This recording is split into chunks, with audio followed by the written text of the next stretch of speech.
Hello guys, இன்னைக்கு நெக்ரோமேன்சர் மான்வாவோட episode 46 தான் நம்ம பார்க்க போகிறோம். ஸோ வீடியோக்குள்ளே போகிறதுக்கு முன்னாடி மறக்காமல் ஒரே ஒரு லைக்கை போட்டுருங்க. அதே மாதிரி இப்போ தான் நம்ம சேனலுக்கு வரீங்கன்னா சப்ஸ்கிரைப் பண்ணிக்கோங்க. சரி வாங்க, நம்ம டைம் மிஸ் பண்ணாமல் எபிசோடுக்குள்ளே போகலாம். எபிக்கோட ஸ்டார்டிங்லேயே இந்த சர்ப்பனை நம்ம ஹீரோ எப்படி பிடிச்சான்னு காட்டுறாங்க. சி ஓரமாக பந்து போகும்போது அந்த சர்ப்பனை பார்த்துருப்பான் இந்த அண்டர் வாட்டர் மாஸ்டரு.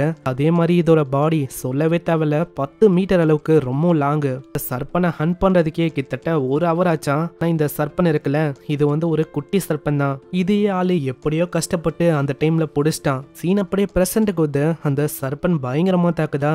ஷீல்டும் அப்படியே உடைய ஆரம்பிக்குது. அங்க இருக்கிற பைரட்ஸுக்கெல்லாம் ஒண்ணுமே புரியல. அட இங்க என்னதான் இருக்குன்னு ஆர்க்கு பின்னாடி யாரோ ஒருத்தங்க நிக்கிற மாதிரியே இருக்கு. யாராதுன்னு பார்த்தா நம்ம ஜீசு தான். ஜீசுவை பார்த்தோன்னே அவங்களுக்கு இல்ல, ஆல்ரெடி இங்க பிரச்சனை போயின்னு இருக்கு, இதுல இவ வேறையான்னு அந்த இடத்துல பயங்கர வேகமா ரஷ் பண்ணி எல்லாரையுமே கொல்ல ஆரம்பிக்கிறான். அந்த ரைடர் பொண்ணு சொல்றான், அவ்வளவுதான் கேம் முடிஞ்சு போயிடுச்சுன்னு நினைக்கிறேன், நம்மளும் உள்ள போய் ஜாயின் பண்ண வேண்டியதான். அதுக்கப்புறம் பைரட்ஸோட கதைலாம் அங்க முடியுது.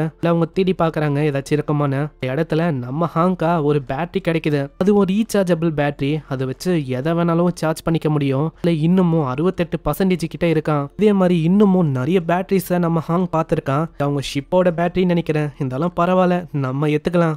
சாங்குவும் உள்ள போய் தேடுறான் அந்த ஸ்கிரால், இந்த டீமன் டோர். அதுக்கான ஸ்கிரால் எங்க இருக்குன்னு அங்க நல்லா தேடும் போது ஒரு குட்டி உண்டு ஒரு லாக்கர் மாதிரி ஏதோ ஒரு விஷயம் இருக்கு. அதை நம்ம ஹீரோ அப்படியே புச்சையிலுக்கு அது அப்படியே கையோட வருது. ஏன்னா இன்னமும் அந்த மினி கேம் முடியல. அதனால இவங்களோட பஃபெல்லாம் அதிகமாக தான் இருக்கு.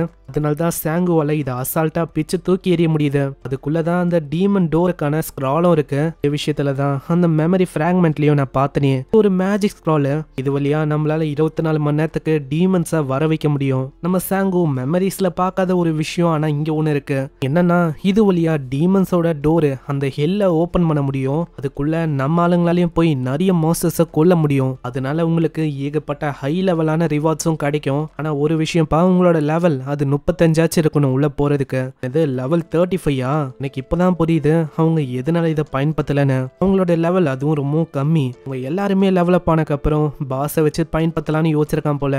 ஏதோ ஒண்ணு நான் ஒண்டி அந்த கேட் ஆஃப் ஹெல் அதை ஒண்டி ஓபன் பண்ணிட்டேன்னா ஒரு டேஞ்சர் லெவல் என்னதான் அதிகமா இருந்தாலும் அங்க இருக்கிற ரிவார்டை என்னால கிளைம் பண்ண முடியும். அதோட ரிவார்டும் யாருக்கு தெரியும், ரொம்ப சூப்பரா இருக்கிறதுக்கு வாய்ப்பு இருக்கு. நாளை யோசிச்சு அதையும் அவன் வச்சுக்கிறான். கூடவே வாலெட் மாதிரி இன்னொரு விஷயமும் கிடைக்குது. இது என்ன பண்ணும்னா ஒரு போர்ஷன் ஆஃப் கோல்டை இவங்களால செட் பண்ண முடியும். அது வழியா இவங்க ஏர்ன் பண்ற கோல்டு அது பாதிக்கு பாதி இதுல வந்துடும். டோட்டலா வந்தக்கப்புறம் அவங்களால ஏத்துக்க முடியும். இல்ல இப்போ செட் பண்ண அந்த ரேஷியோ அது 80% அவங்க செட் பண்ணிருக்காங்க. அதுல 56 பேர் வரை கான்ட்ராக்ட போட்டு வச்சிருக்க. உள்ள கோல்டு ஒண்டி கிட்டத்தட்ட 13 மில்லியன் இருக்கு. பரவாயில்ல, இது ஒரு கிரேட்டான ஃபண்டா இருக்குப்பா நம்மளுக்கு.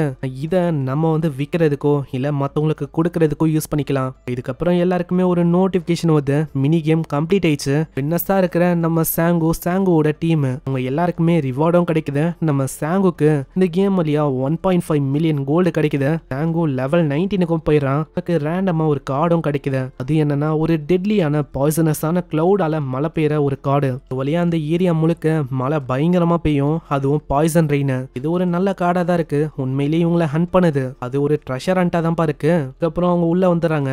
அங்க ஹாங்கு எல்லாரோட ரிப்போர்ட்டையும் படிச்சு சொல்றான். அங்க சாங்கு ஜீசுக்கெல்லாம் அதை கேட்க விருப்பம் இல்ல. இருந்தாலும் நல்ல புள்ள மாதிரி மூஞ்ச வச்சுன்னு சொல்லு நாங்க கேட்க தயாரா இருக்கோம் இப்படின்னு அவங்களும் சொல்ல இருக்காங்க.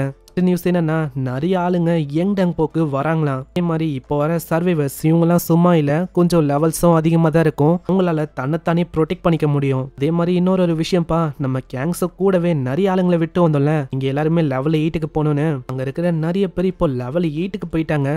ஏன் நம்ம கேங்ஸுக்கு லெவல்லாம் இப்போ 11ல இருக்கு. ஆனா நானும் எவ்வளவு ஒர்க் பண்றேன், ஆனா இது ரொம்ப போங்கா இருக்கு. நான் லெவல் 14ல தான் இருக்கேன். இதெல்லாம் என்ன கதையா இருக்கு? அப்படியா, ரொம்ப ஒர்க் பண்றியா என்ன? நீ பார்த்தா தெரியல என்ன யோசிக்கிறீங்க? இந்த மாதிரி என்னோட பிளானால தான் நீங்க எவ்வளவு தூரம் வந்தீங்க, ஞாபகம் இருக்கா? அடுத்த நியூஸ் என்னன்னா நம்ம சாங்கு அதாவது நெக்ரோமேன்சர் அவர் இப்போ கரண்டா 19th லெவல்ல இருக்கான். இப்போ கேங்ஸுக்கே அவன் டஃப் தரான். ஆனா நான் சும்மா தான்ப்பா சொன்னேன், அதெல்லாம் ஒன்றும் இல்ல. கேங்ஸுக்கு இப்போதான் ரீசெண்டா ஒரு அவருக்கு முன்னாடி லெவல் 20க்கு போனான். இதை கேட்டோடனே சாங்கு ரொம்ப கடுப்பாய் அவனை கொல்ல வரான். அடே உன்னை வரகாண்டுக்கு அப்படியே கொண்டுலான்னு இருக்கேன். ஆனா ஜீசோ தாங்க தடுக்கிறான். இல்ல சாங்கு நீ கொஞ்சம் கம்முன்னு இருக்கணும். ஜீசுவும் யோசிக்கிறான், நான் உண்மையிலேயே ரொம்ப கியூரியஸா இருக்கேன். சாங்கு வந்து எவ்வளவு மாஸ்டர்ஸ் தான் பண்றான். அதுக்கும் மேல நம்ம சாங்கு கிட்ட அவனுக்கான ஒரு படையே இருக்கு. அப்படி இருந்தும் அவனால 20 இன்னும் ரீச் பண்ண முடியல.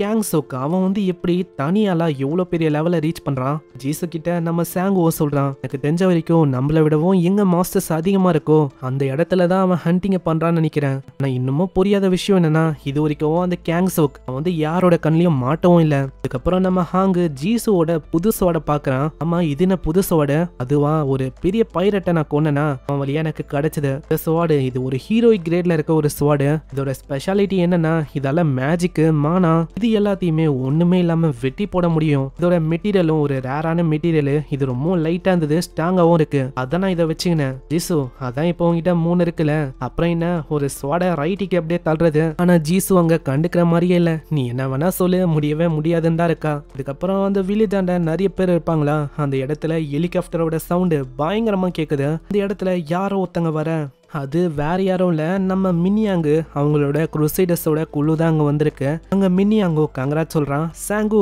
ஃபைனலி நீ வந்து அந்த பைரட்ஸோட கும்பலை மொத்தமா முடிச்சிட்ட போல, ரொம்ப நன்றிப்பா சாங்கு. சரி எல்லாமே ஓகே தான், நீ வந்து எதுக்கு இங்க வந்திருக்க? அது ஒரு முக்கியமான ரீசன் இருக்கு. ஏன்னா எதிர்பாராத ஒரு விஷயம் நடந்திருக்கு.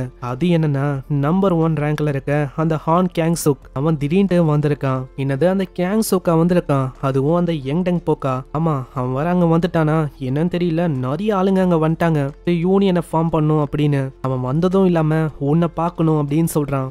கேட்டோனே நம்ம சாங்கு கேக்குறான், என்னது நானா? ஆமா ஏதோ ஒரு முக்கியமான விஷயத்த பத்தி அவன் பேசணுமா, அதுவும் இந்த கொரியாவோட ஃபேட்டை பத்தியா. அதுக்கும் மேல கேங் சோக்கோட பிஹேவியர் அதுவும் ரொம்ப ரூடா இருந்துச்சு. அவன் யாருக்கிட்டையும் பேச மாட்டானா, வெறும் நெக்ரோமான்சர். அவன் வந்தா ஒண்டிதான் ஏதாச்சும் சொல்லுவானா? அப்படியா? அப்பனா நீ என்ன சொல்லு, அவங்க கிட்ட வெயிட் பண்ண சொல்லு. அது வெயிட் பண்ணுமா? ஆமா இல்லையா பின்ன, எங்களுக்கும் சில பல வேலை இருக்கு. நாங்களும் பிளாக் ஸ்மித் கிட்ட போய் எங்களோட வெப்பன்ஸை அப்டேட் பண்ணணும். ஆனா நீங்க என்ன சொல்றீங்க, ரேங்க் 1ல இருக்கவனே ரெக்வஸ்ட் பண்ணிருக்கான், அதுக்கு நான் என்ன பண்றது?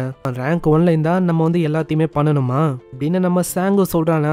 அங்க அவனால எதுவுமே பண்ண முடியல. ஓகேன்னு சொல்றான். நம்ம மினியாங்க்கு எப்படி அங்க ஃபீல் ஆகுதுன்னா, ரேங்க் 1 இருக்கிற நம்ம கேங் சோக்கு, ரேங்க் 2ல இருக்கிற நம்ம நெக்ரோமான்சர், உங்களுக்கு இடையில நம்மால மாட்டிக்கின மாதிரி ஃபீல் ஆகுது. இதுக்கப்புறம் இன்னொரு மெசேஞ்சர் அங்க மினோவா கிட்ட அங்க என்ன ஆச்சோ அதை சொல்றான். இதை கேட்டோன்னே அவன் ரொம்ப கடுப்பாகிறா.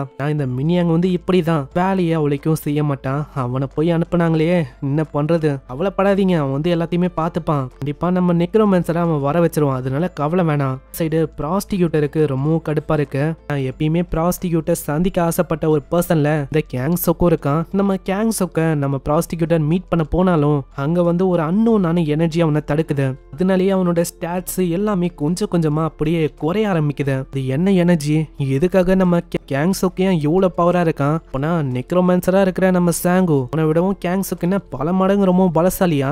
எல்லாமே நம்மளுக்கு நெக்ஸ்ட் எபிசோட்ல தெரியும். ஸோ வீடியோவை நீங்க எவ்வளவு தூரம் பாக்குறீங்கன்னா மறக்காம ஒரே ஒரு லைக்கை போட்டுருங்க. அதே மாதிரி நம்ம சேனலை இது வரைக்கும் நீங்க சப்ஸ்கிரைப் பண்ணலையா, சப்ஸ்கிரைப் பண்ணி பெல் ஐக்கனையும் அழுத்தி வச்சுக்கோங்க. ஏன்னா அப்பதான் இதுக்கப்புறம் வர ஒரு எபிசோட உங்களை தேடி வரும். நான் உங்களை நெக்ஸ்ட் எபிசோட்ல சந்திக்கிறேன். தேங்க்யூ ஃபார் வாட்சிங். சாயனரா.